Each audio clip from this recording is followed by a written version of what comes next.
So Finkelstein and Birnbaum, along with Black Cube, which is the Mossad IDF, it's a weapon of the IDF. Right, okay, just like Cambridge Analytica is a weapon of MI5, it's a weapon of the IDF, which means that it has to be signed off by very, very high members of Mossad, the IDF, and the Israeli government. They were used to get Viktor Orban elected. They admitted it. People have been going mad with this. Do you know who the target was? George Soros. They direct the results of elections by stealing your data off social media and then using personalised advertising campaigns in order to make you angry and make you vote in a particular way. Donald Trump actually had to audition in front of the Heritage Foundation and later in front of the CNP before they allowed him to be the candidate. And they're so influential that in 2008, basically Rudolph Giuliani was going to be the Republican frontrunner, but he wasn't hardcore on abortion. So the Heritage Foundation said, not only will we remove all our support for you, but we'll run our own candidate and we'll wreck the Republican Party if needs be, just to get our way.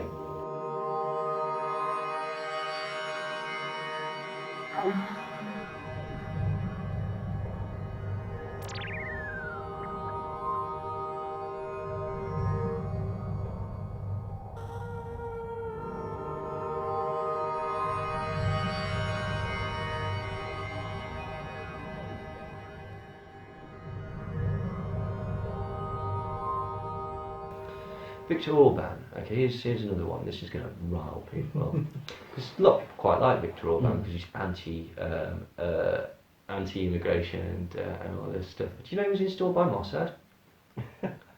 Yeah, oh yeah, no, admittedly installed by Mossad. Black Cube is a Cambridge Analytica offshoot. It's Vincent Chengui is one of the largest donors ever to the Conservative Party. He's a board member of Cambridge Analytica, and he's also the chief financier of Black Cube. He uses exactly the same methodology: social media manipulation, micro-targeting, and spreading of false rumours. And what happened was Viktor Orban has been friends with Benjamin Netanyahu for years. So what they wanted to do was get him elected. So he went to his own personal attorneys, a chap called Arthur Birnbaum and Norman Finkelstein. Birnbaum and Finkelstein, these two Jewish lawyers.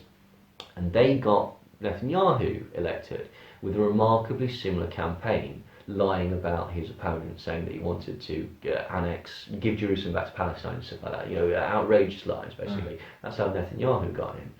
So Finkelstein and Birnbaum, along with Black Cube, which is the Mossad IDF, it's a weapon of the IDF. Right, okay, just like Cambridge Analytica is a weapon of MI5, it's a weapon of the IDF, which means that it has to be signed off by very, very high members of Mossad, the IDF, and the Israeli government. They were used to get Viktor Orban elected. They admitted it. People have been going mad with this. Do you know who the target was? George Soros. So you know all those stories about George Soros? Token evil guy. Yeah, absolutely. Like, he's an evil guy now. He's a CIS that basically was behind the overthrow of Yugoslavia, but he's playing the heel at the minute, to use a wrestling term. Right? He's quite happy to play the villain so that you're not looking at who the real villains are. All the stories about him financing the refugees and all that in Hungary, not only is it a lie, a provable lie, but it's an admitted lie. Finkelstein and Birnbaum admitted that this was part of Mossad propaganda in order to get Orban elected. And all the stories about Soros connected to the migration, not a single one of them was true. Furthermore, the opposite was true. Because Viktor Orban was stopping trains that were good. There was lots of trains basically going through Hungary to get to various other places. The refugees were on them. These were refugee trains. Orban would stop these trains in Hungary where they were not scheduled to stop. He would offload them. He would put them onto buses and he would take them to other places in Europe where they weren't supposed to be, like France and Spain and Germany, and just go, off you go, and drop them off there. And then photograph it and say, George Soros financed these buses.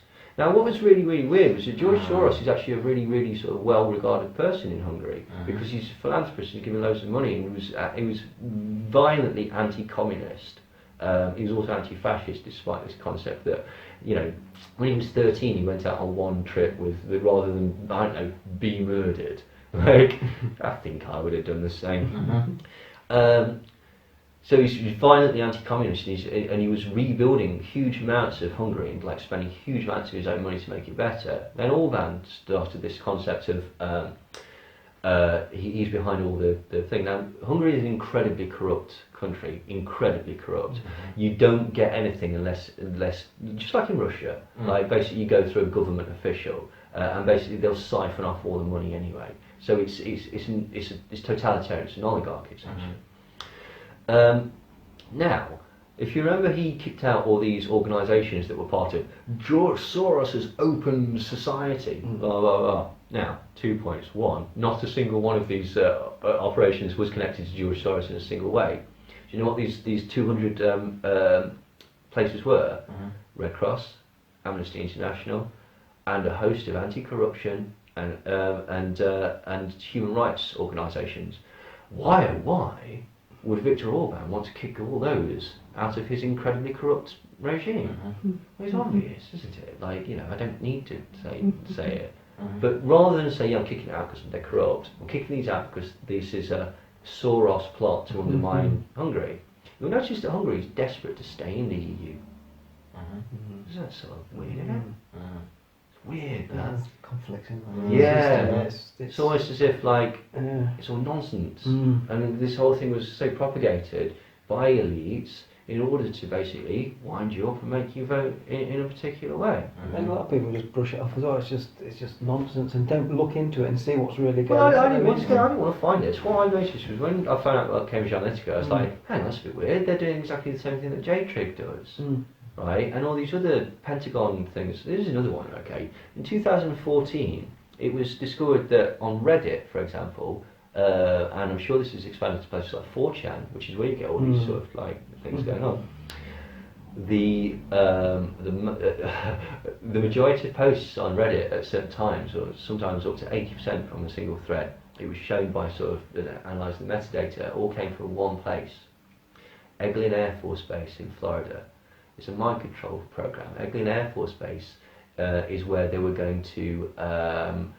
What's it called? You know, where they were going to, not the Project for New America, where they were going to pretend that Cubans had hijacked.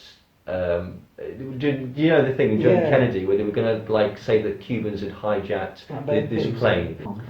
But it was essentially 9/11 before 9/11. That might well be it. Operation Northwoods. That's in fact that is it, right?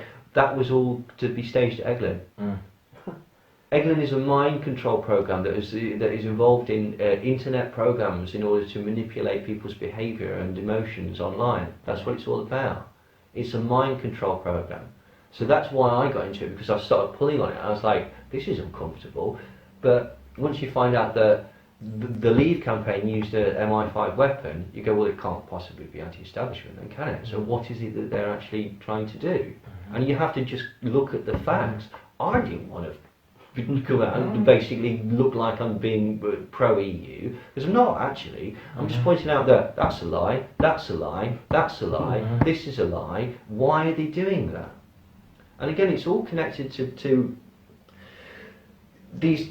There's two documentaries out there, right? There's a Great Hack and there's The Family. Now, the Great Hack talks about Cambridge Analytica, but it doesn't go into anywhere near as much detail as I'm going in. It never reveals who Robert Mercer is. It doesn't reveal the connections to the Heritage Foundation, which I'll come on to in a minute. It doesn't reveal the fact that it's a weapon of MI5. It doesn't reveal any of this. Well, it kind of mentions it's a weapon, but it doesn't hammer it home. And it doesn't expand on what that must have meant. Was that basically elements of the government wanted Brexit to happen. Right. Elements of the government wanted Trump to be elected. Elements of the intelligence agencies wanted Brexit to happen. And elements of the intelligence agencies wanted Trump to be in. And me, I don't trust the intelligence agencies. So that's the position that I'm in with this. And yeah, I mean, at the same time as well, right, you've just so happened to have i360 running. And i360 is exactly the same sort of thing. It's a voter registration and manipulation data mining entity, like Cambridge Analytica, like Black Cube. but this is run by the Coke Industries, by the Koch brothers. So it's only one now because one died the other day. But it's run by Coke Industries, and it does exactly the same thing. It's doing exactly the same thing as SCL, Cambridge Analytica, and it's just like, for crying out loud, it's ridiculous basically.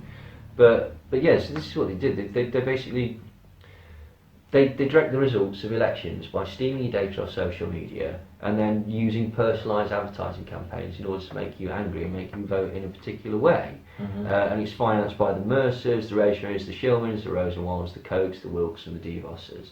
Right? It's connected to the Heritage Foundation, and it uses these media outlets that were spoken about: WND, Breitbart, Rebel Media, Red Ice Radio, Project Veritas.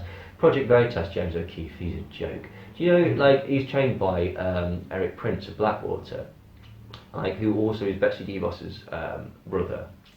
It was admitted that James O'Keefe and Project Veritas, they were trained by MI5 agents.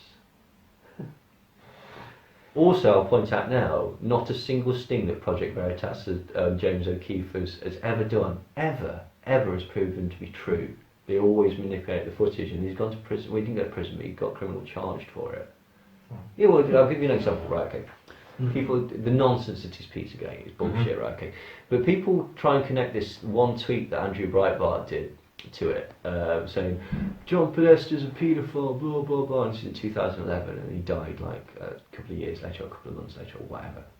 And it's like, this isn't what you think it is. He's not calling him a paedophile just out of the blue. This is when Andrew Breitbart paid for James O'Keefe to turn up at Acorn and Planned Parenthood dressed as a pimp and offer them money, because the charity will take money, but he made it clear that I've got this money from prostituting children.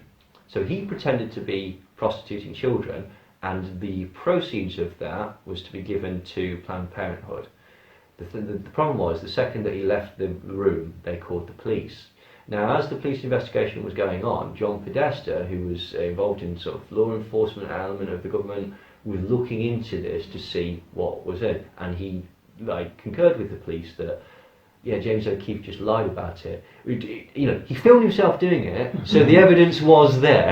Yeah. And so, in a desperate attempt to help his friend, because Breitbart was also implicated in this, he just called him a paedophile because he said, "You're protecting." He didn't reveal that the money had come from James O'Keefe. He said they were willing to take money from a pimp. Your friend. So do you see? So that's what that tweet means. But it's not. But again, nobody bothers to look into it and stuff like that. So that's the thing. I mean, a lot of these things as well is sadly due to they play on people's perfectly reasonable angers, and then they hype it up with stuff that they know people aren't going to bother to check. Like the stuff with the Lisbon Treaty, like the stuff with the laws, like the stuff with sovereignty, like the stuff with the fisheries. No one's going to check that because, well, to be honest, you shouldn't have to. We should be in a society where if somebody's putting out a campaign, should be honest. Problem was it wasn't. Like, it really, really wasn't. Like, and it just really wasn't. So, you've got Robert Mercer, Kellyanne Conway, Steve Bannon, all these people who are connected to Cambridge Analytica. Michael Flynn's also on the board of Cambridge Analytica, the disgraced former National Security Advisor. John Bolton's also connected to Cambridge Analytica. All these people are floating around the Trump entity. The day after Trump was elected, Aaron Banks was there with Raheem Kassim. UKIP as well, that's another one. Like Breitbart was set up to finance UKIP. Here's another thing that people don't. I saw somebody doing this the other day. Oh, the environmental things comes out of the goldsmiths. So does the referendum party. The referendum party was started by Sir Philip Goldsmith. You remember when the Maastricht Treaty they wanted to have a referendum about that? Euroscepticism was started by the goldsmiths and then propped up by the lies told by Boris Johnson when he worked for, was it the Telegraph or the Spectator? I forget. Like, you've got people at the minute like George Galloway coming out and saying, he works for Westminster. Westminster is financed by Aaron Banks. So he's part of Cambridge Analytica, so he can't be trusted. Same thing with the Brexit Party, same thing with UKIP, same thing with Boris Johnson and all of the hardcore Brexiters. They're not to be trusted, they can't be trusted. And to say what it is that essentially they've already started promoting these trade deals, like through the IEA, the IFT, and essentially it's privatisation of the NHS and giving over to sort of infrastructure and stuff to America. Like that's what it's about. It's part of. Let me just get into this Heritage Foundation, basically. Right. So Cambridge Analytica was run by the Mercers, like Robert Mercer and his daughter Rebecca Mercer. We've talked about that. We know who they are. They're both Heritage Foundation and CNP, right? Heritage Foundation is a think tank in America, far right think tank. CNP is an even more secret think tank. It never publishes its members. It's like you have to be asked to join. It's ridiculously secretive, right? And it's connected to these two documentaries. The family basically talks about this group called the Family, and they're evangelical Christians in America that believe that they're essentially above the law. They believe that they're wolves, not sheep, and God loves a wolf as well. But they're chosen by God, so anything that they do is perfectly okay. And they understand that they're imperfect vessels, so they'll sin, but you can't judge them because you're not God, and it's not their place to judge anybody because they're not God. Which means that they knock about with like paedophiles and Nazis and anybody of innumerate different political beliefs. In the CNP you've got hardcore Zionists and hardcore anti-Zionist Nazis, and I'm not using that in a pejorative, I mean like people that run death squads in South America and stuff like that. So the CNP was founded by this bloke called Douglas Coe, and how they influence is by basically the huge amount of like Christian evangelical sort of backing and like connections to things like the NRA, anti-abortion, blah blah blah blah blah blah. All of those things are actually, anti-abortion wasn't really a big deal in America until the CNP pushed it in the 70s, I didn't realise that until very recently.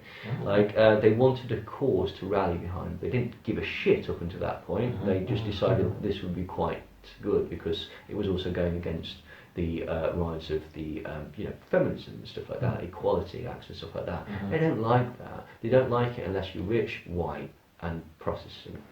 They'll put up with everything else, but they do not like it. It's connected to a foundation called the John Birch Society as well, so we'll get into this in a minute. So basically, Douglas Coe was mentored by Billy Graham. Billy Graham is CNP, which means that the CNP are actually behind the Family, so they're even more secretive than the Family. And the Family was described as, this documentary is so horrific I haven't slept in 3 days, and it's absolutely, you should watch it. The influence that they have over American and therefore world politics is astonishing and terrifying, and they didn't even touch on the fact that the CNP is a far more secretive, far more influential think tank that sits behind it. Billy Graham CNP, Jim DeMint is a member of the Family. Jim DeMint was one of the founding members of the Heritage Foundation. Heritage Foundation was formed with money from the Coors brothers, the beer fellows. They're also hard right evangelical Christians. Don't like black people, don't like gay people, don't like anybody that's not rich, white, Anglo-Saxon, Protestant. That's just what it is. But again, they will put up with people because they're essentially, via the Heritage Foundation, they're connected to the anti-communist league. Now here's a really weird thing that is going, because we've seen a rise of anti-communism recently and stuff like that. You know what anti-communism actually means when you're talking about groups like the World Anti-Communism League and stuff like that? It means Nazi. It's a euphemism for Nazi. And again, I'm not using that in a pejorative term. I'm using that in a hardcore National Socialist, NSDP, white power, 14 words, 88, Heil Hitler, and all that shit. Right? Okay. They genuinely believe it. I'm serious. It's a bizarre old world that we live in. I recently found out that the Palestinian Liberation Organisation was founded by Nazis. You know why? Because they hate Jews. It was particularly by a gentleman called Genu, who was connected to, he financed Carlos the Jackal. Yes, crazy world. And Algerian terrorists as well. Like, I'd say some of whom whose causes you tend to sympathise with, but get crack. It's a complicated world, isn't it? Yeah. Anyway, so the Heritage Foundation was founded by Paul Weyrich and the Koch brothers, and essentially the point of it is to lobby American and therefore spread influence. So Cambridge Analytica was run by the Mercers, who were Heritage Foundation and CNP, and Steve Bannon, who's Heritage Foundation and CNP, and this was all done with the help of British intelligence and MI5 and the use of their weapon.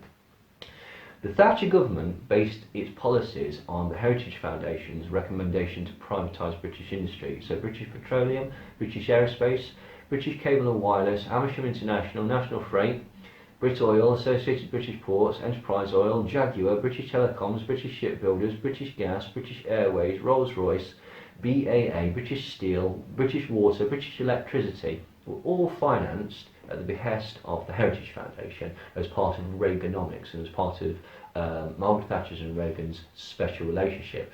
How do we know this? Because they suggested it in their policy booklet that they put out each year called the Mandate for Leadership. The Reagan doctrine and the entire Reagan administration was based on recommendations from the Heritage Foundation. Actually, that it was about 60 to 70% of his policies came directly during his entire presidency came directly from the Mandate for Leadership, which is Heritage Foundation. A think tank should not have that amount of influence on people. Obamacare was a policy that came from the Heritage Foundation. The Clinton policy of removing welfare from the huge swathes of people in the USA, or PRWORA, was a Heritage Foundation policy. Operation Desert Storm was a Heritage Foundation policy. The IEA, or the Institute for Economic Affairs, who is desperately trying to privatise the NHS, has David Davis, Boris Johnson, Daniel Hannan, Liam Fox, Michael Gove under its wing, and is associated with the Heritage Foundation. Turning Point UK, which is connected to Jacob Rees-Mogg and wants to privatise the NHS and arrange for the UK to reduce its food standards to that of the FDA, is financed by the Heritage Foundation. Turning Point USA, who made a star of Candice Owens and Charlie Kirk, is financed by the Koch brothers, who are Heritage Foundation, and Betsy DeVos, who is Heritage Foundation. Candice Owens, by the way, is engaged to a Bilderberger. Okay. Yeah, Wow. it's almost as if she dated. That's what I like about it. She was a right SJW. She had a show called Bet I Could Steal Your Boyfriend, and a YouTube channel complaining about people being mean on YouTube, Right. just like Milo Yiannopoulos did, right up until the point where they shifted their view 180 degrees because they realised they could make some fucking money. Yeah. Like, Milo Yiannopoulos used to write for the Catholic Herald, and he used to advocate censorship and age restrictions on the internet. And then he decided that that wasn't selling him stuff, so he jumped on Gamergate and basically doxed a load of people. Like, Gamergate, the saddest, like, just get over it. She doesn't love you anymore. Just get over it. Like, oh dear. So Turning Point, Turning Point USA, Charlie Kirk, Candice Owens are financed by the Koch brothers, which are Heritage Foundation, and Betsy DeVos, which is Heritage Foundation and CNP. William Regnary, who finances Richard Spencer and whose far-right pro-Nazi grandfather came up with the phrase America First, is also Heritage Foundation and CNP. He also finances, to a degree, Red Ice Radio. Dinesh D'Souza is also Heritage Foundation. Reverend Jerry Falwell was a Heritage Foundation member, and his political party, the Moral Majority, was also a creation of the Heritage Foundation. The Mont Pérelin Society, which is heavily pro-Brexit, is Heritage Foundation. The Bruges Society, which is heavily pro-Brexit, is Heritage Foundation. ALEC, basically what they do is they're an organisation that helps business side contracts. And recently they were involved in the Dakota Pipeline. Remember that thing that was dead important right up until Donald Trump came in and people just went, oh right, we'll pretend that we cared about it. We didn't care about that. Right. That was ALEC pushed that through. They're Heritage Foundation. Basically they're connected to Koch Industries, who is also a Heritage Foundation. Donald Trump actually had to audition in front of the Heritage Foundation and later in front of the CNP before they allowed him to be the candidate. And they're so influential that in 2008, basically Rudolph Giuliani was going to be the Republican frontrunner, but he wasn't hardcore on abortion. So the Heritage Foundation said, not only will we remove all our support for you, but we'll run our own candidate and we'll wreck the Republican Party if needs be, just to get our way. And so what happened? John McCain came in, but under the proviso that he had as his running mate Sarah Palin, who just happens to be Heritage Foundation and CNP. Yeah. And so that's how they allow, that's the influence that they have. They pick the candidate. Yeah. Trump's tax cut for businesses was a Heritage Foundation policy. Trump's rollback on workers' rights was Heritage Foundation policy. Trump's trans ban from the military, and he's trying to introduce a law that says that basically you can refuse to give someone medical treatment on the grounds that they are gay. Those are both Heritage Foundation policies. The attempted coup in Venezuela was part of the Heritage Foundation's policy to install US-friendly rulers in South America. There's this group called the Atlas Group that has a load of think tanks. What they're doing is they're basically trying to overthrow everybody in South America who isn't favourable to American business.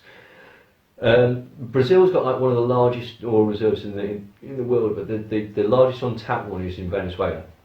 And basically, if they had a pro-American guy in Venezuela, he would give his vote, his OPEC vote, to America, which means that America would then have a controlling share of world oil, which means that they would be able to set world oil prices.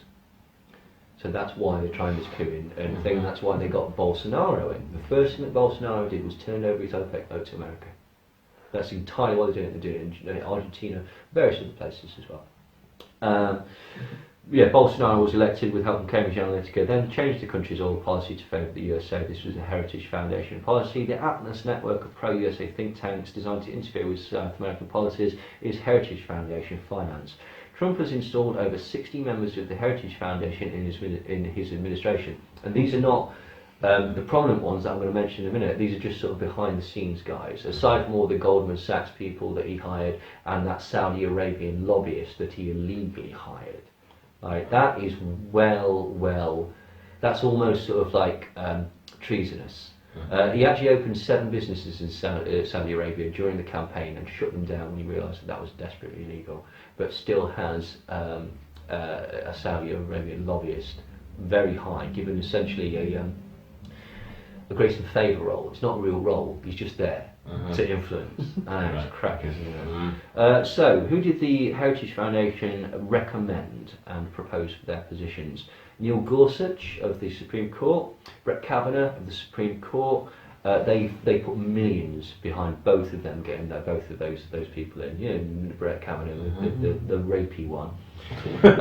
Betsy DeVos, Jeff Sessions, Scott Pruitt, Mick Mulvaney, Rick Perry, Mike Pompeo, John Bolton, Mike Pence. They're all Heritage Foundation and all CNP as well, and they were proposed for their respective positions by the Heritage Foundation. They were installed by them. Steve Bannon, Mike Pence and Kellyanne Conway and the Mercers are also members of the CNP, which is their sort of higher level up. Breitbart was set up with money from the Koch brothers and Mercers, we know that already. AFP, Americans for Prosperity, is another think tank. They were the think tank that were behind Ron Paul and the Tea Party movement.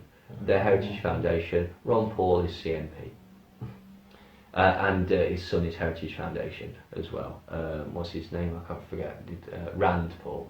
Yeah. So these are not people to be trusted at all. People follow them though. Yes, they do, because basically you've had InfoWars and Breitbart and other alternative media, anti-establishment alternative media, telling you to support them for so long. And say people didn't realise, I didn't realise until I started looking at this, that actually it's the elitist businessmen and far right politicians are actually, they're using this. They hijacked alternative media. I noticed it basically when people started spreading all that pro-Hitler shit and the greatest story never told and all this crap, and it's like, this takes 4 seconds to debunk, because it's just piss poor propaganda. Right, okay, yeah, it really is. Like, but people started doing that, and then this concept of, well, I said at the time, this rise of SJWs and all this nonsense and like outrage culture and stuff like that, I suggested at the time, this is a false flag, for want of a better word, right? This is who does this benefit? It benefits the far right. And then all of a sudden you get the crowd on the YouTube, the Skeptosphere, Sargon of Akkad, and Six Hexenhammer, and Armoured Skeptic, and all of these people, all of a sudden they go to the right. what else happened? Well, that was where the things were going, wasn't it? So a lot of people that I saw in the alternative media started moving slowly towards the right, altering, because they don't want to lose the crowd. It's a very difficult position when you essentially, that's your livelihood for some of these people. I've got so much shit by standing up and saying, actually Nazis are bad. Fascism is bad. It's a bad thing. And the people that are telling you otherwise, they're fascists, and of course they would tell you that. And you get shit for it, because basically people don't want to admit that they've been tricked, and it requires a degree of self-examination that some people frankly aren't mature enough to do. It's absolutely ridiculous. But that's why people have fallen for it, because again, people like Dave Rubin has been telling you this. He's financed by the Koch brothers, Rush Limbaugh, Tucker Carlson, Sean Hannity, Laura Ingraham. They're all financed by the Koch brothers. They're all paid huge amounts of money to keep certain stories out of their respective shows and to push other ones. Glenn Beck was financed by the Koch brothers to do exactly the same thing. The Daily Caller is financed by the Koch brothers. Gagestone Media is financed by the Koch brothers. Ben Shapiro is financed by the Wilkes brothers. PragerU is financed by the Wilkes brothers and Dennis Prager. All of these people are Heritage Foundation. Do you see the line that's running through all of this that is connected here? And so finally, the Heritage Foundation is set up with money from the Unification Church of Sun Myung Moon, and the Moonies were financed by the CIA. Hence the CIA finances the Heritage Foundation. And that's the gist of it, to be quite honest. That's sort of the long and short of it. And it's ridiculous. It is literally the most audacious and devious mind control program that I've ever seen.